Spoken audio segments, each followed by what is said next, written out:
Hello and welcome. Well, Tim Davie, head of the BBC, has resigned, and Deborah Furness, head of news at the BBC, has also resigned. This, of course, in response to the scandal, essentially, that was exposed by the Telegraph. At the centre of it is Donald Trump. But that's not all that's going on. However, let's have a read at what Donald Trump has written about these resignations. The top people in the BBC, including Tim Davie, the boss, are all quitting, fired because they were caught doctoring my very good, perfect speech of January the 6th. Thank you to the Telegraph for exposing these corrupt journalists. These are very dishonest people who tried to step on the scales of a presidential election. I think we can allow Donald Trump to say that. This is not a good look. On top of everything else, they're from a foreign country. Yes, worth bearing in mind, from the US perspective, this must look, peculiar, to say the least, particularly when, and to continue reading, one that many consider our number one ally. Do they still consider that? What a terrible thing for democracy. And as I said before, if this was someone that you supported, so let's say you're a Trump supporter, you like Trump, then yeah, it is a terrible thing. But if you don't like Trump, we must open our minds. It is also a terrible thing. To those people who go, well, it doesn't matter because it's him, just consider if it was the person that was your favourite to be Prime Minister or President or whatever, and something similar had happened, you'd be going through the roof, and quite properly so. So this is astounding, and the repercussions of this, I think, will be big, will be long-lasting, and I think we will see more, inverted commas, casualties as an investigation takes place. This is Lisa Nandy, Culture Secretary. She's defending the BBC here, and I wonder what you think of this. The BBC didn't exist. We would have to invent it. It is the envy of the world service in particular, is a light on the hill for people all over the world, presenting news. She did unfortunately make what some people might consider to be a Freudian slip when she said prevent rather than present the news. And views that come that punctuate the darkness in places where you don't have free and open democratic debate and discussion like nothing else. And when it comes to children's TV, when it comes to these big national moments like Remembrance Sunday, which we are commemorating today, there is nothing like the BBC. It's why, as Culture Secretary, I have been very robust with the BBC when they've fallen short of the higher standards, and they've accepted that on a number of occasions over the past year or so they have done so because it matters so much. And I think I get what she's saying, actually. There's a nostalgia there, I believe. She's thinking about the BBC when it was good, when it can be good, and it has been something to be proud of, and it has brought the nation together from time to time, and a lot of the programmes over the years have been excellent. So she's, I think, saying, well, couldn't we just have it like it was?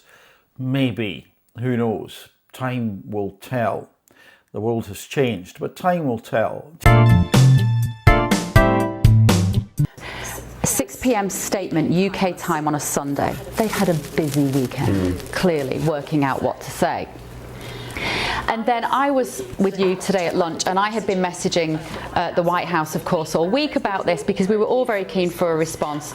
And Caroline Levitt gave me this quote that I think we can use. And she says, the White House proudly called out their purposeful fake news, that's BBC of course, and this resignation is an admission of guilt. And she then added the line, everyone should watch GB News. Now I promise you I did not ask her to say that, but obviously as a journalist that works for a channel of which I'm incredibly proud, that was very rewarding. She's clearly a very wise woman.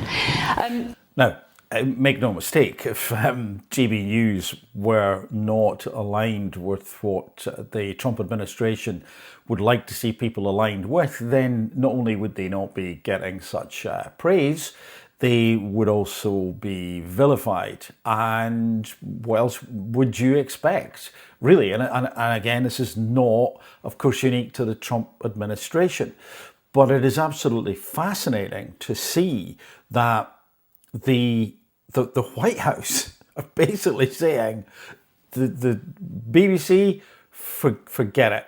They're not journalists. This is, they've stepped on the scales of justice. Watch GB News. So GB News are going to be very happy about that. Their job, GB News, is to ensure that they are as unbiased as possible. And they don't arrive present day with an unblemished record. That's worth bearing in mind. So let's then go here. This internal BBC memo accuses the broadcaster of censoring its stories about the trans debate. In it, one of the BBC's own independent advisors repeatedly warns that the broadcaster is exhibiting serious and systemic problems. But in the case of the trans issue, it's not just how the content is reported or edited or framed. Instead, it's what audiences don't see that reveals the one-sided nature of their coverage. Now, this dossier describes in damning terms allegations that the BBC's specialist LGBTQ desk had been, quote, captured by a small group of people promoting the Stonewall view of the debate and keeping other perspectives off air. So what exactly does that mean?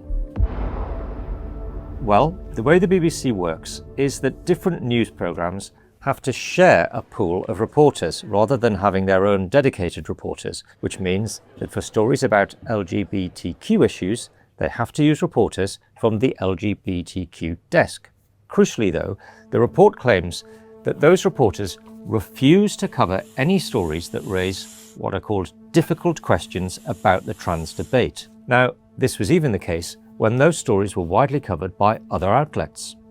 One example the report gave was a story about the care offered to gender-distressed children. The Telegraph, the Mail, The Economist, The Observer, The Washington Post, The Times and others all covered the story, but not the BBC.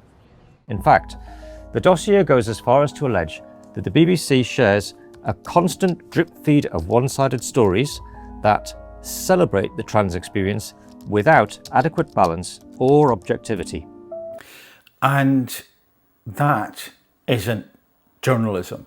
That is not unbiased reporting. That also is shocking. Think of how many people would look to the BBC to understand what is happening out there in the world, to get that allegedly neutral position, perhaps to make decisions about their own children.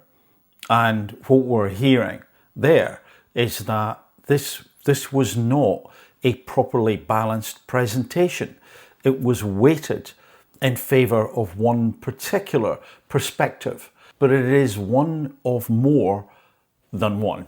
And I think it's fair to say the younger an individual is, the more impressionable they are, the more easily they are led, even if that leading, that nudging is unintentional. But a young person, particularly a young, distressed individual, needs gentle care and needs to get an understanding of what is available to them in terms of a way forward in life. And so for me, that type of reporting, that type and level of bias is absolutely deplorable.